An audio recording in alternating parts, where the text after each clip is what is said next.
How's it going, team? This is Eddie Gray. Up to this point, we've talked about key focus, snap to grid, keyboard modifiers. You have such a strong foundation.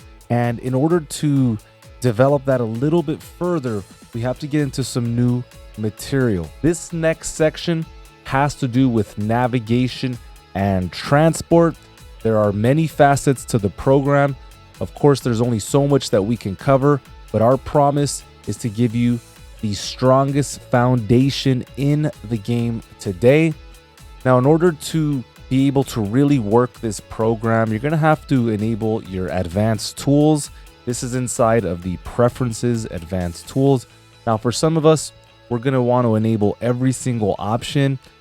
Some of us do not use the score editor. Some of us don't use certain aspects of the program, so we won't necessarily have to access those settings.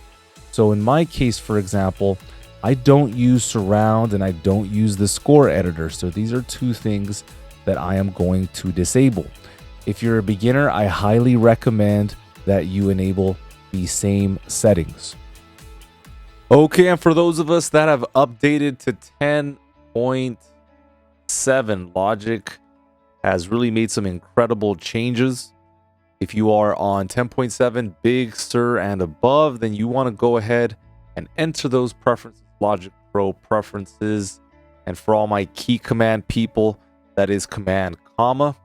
Go all the way over to the right advanced icon and you can enable complete features. If you disable this, Logic Pro will essentially be functioning as GarageBand. All right, now I really want to help you understand the graphical user interface. What exactly are we looking at? And when I hit the necessary key command, how come windows open? What are their functions? How can I better understand what it is that I am looking at? Well, to start, we are looking at Logic's main window here. Everything that occurs from here on out is centered around Logic's single window interface. So if I open up the mixer, for example, Logic's track area is still here. If I, let's say, open up an audio track, you can see that the tracks area is still here.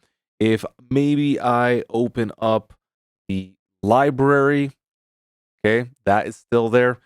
That is the whole point. This is the alpha and the omega. Just be aware of that. This is where you're going to be spending most of your time. You will access other screens to support you with your workflow. But then the goal is to come back to square one. Always come back to home base so you can have clarity within your workflow and so that you too can become a Logic Pro power user. All right, let's get a little bit deeper into the GUI.